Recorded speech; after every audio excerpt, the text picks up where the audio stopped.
Hello friends.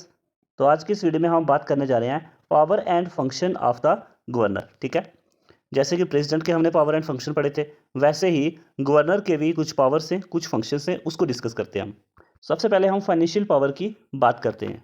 Financial power में सबसे पहला आता है स्टेट बजट। ठीक है, और जो स्टेट बजट होता है उसको स्टेट लेजिस्लेचर में कौन इंट्रोड्यूस करता है, वो करेगा गवर्नर। ठीक है, और दूसरा है स्टेट फाइनेंस कमीशन। ठीक है, हर 5 साल के बाद स्टेट फाइनेंस कमीशन जो बनता है वो बनाने का काम भी किसका है, गवर्नर का। ठीक है, तो अब हम जुडिशियल पावर की अगर हम बात करें तो जुडिशियल पावर में जो गवर्नर के पास जो मेन पावर है वो है पार्डनिंग पावर।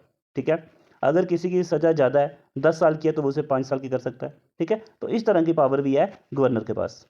लेकिन अगर हम बात करें जैसे किसी को फांसी की सज़ा दी गई है, ठीक है, तो वो गवर्नर माफ़ नहीं कर सकता, वो सिर्फ प्रेसिडेंट के पास ही पावर है अपनी। ओके, अगर हम इमरजेंसी पावर की बात करें तो कोई भी इमरजेंसी पावर नहीं है गवर्नर के पास। ओके, एक पावर है हमारे गवर्नर के पास, जब प्रेसिडेंट रूल लगता है आर्टिकल 356 के अंडर, तब क्या होगा, अगर गवर्नर जो है वो प्रेसिडेंट को ये कहे कि कॉन्स्टिट्यूशन के अकॉर्डिंग हमारा जो है वो स्टेट नहीं चल रही है, तो तब लगेगा प्रेसिडेंट रूल, और उस समय उस स्टेट का हेड जो है वो कौन हो जाएगा, गवर्नर। ओके, तो अब हम बात करते हैं legislative power of the governor. ठीक है, लेजिस्लेटिव पावर की अगर हम बात करें, स्टेट असेंबली में जो हमारे स्टेट असेंबलीज होती हैं उनकी मीटिंग कभी भी बुला सकता है गवर्नर, उसको डिसॉल्व कर सकता है, और उसके साथ साथ कभी भी ये इन मीटिंग को डिले भी कर सकता है। ठीक है, उसके बाद गवर्नर जो है वो नॉमिनेट करता है 1/6 member of the legislative council. ठीक है, जिस भी स्टेट में लेजिस्लेटिव काउंसिल है, अगर उसमें 60 मेंबर हैं, 60 में से 10 मेंबर जो हैं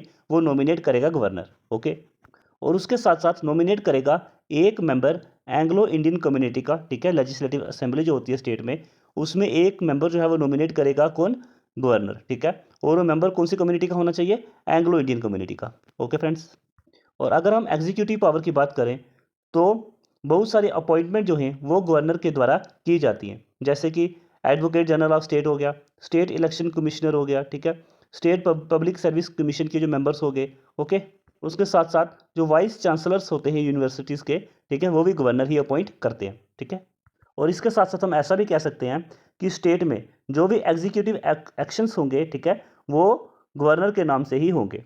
ओके फ्रेंड्स, तो इस वीडियो में फ्रेंड्स इतना ही। तो एक लेक्चर जो है वो और होगा गवर्नर के ऊपर। ठीक है, तो आज के लिए इतना ही, धन्यवाद।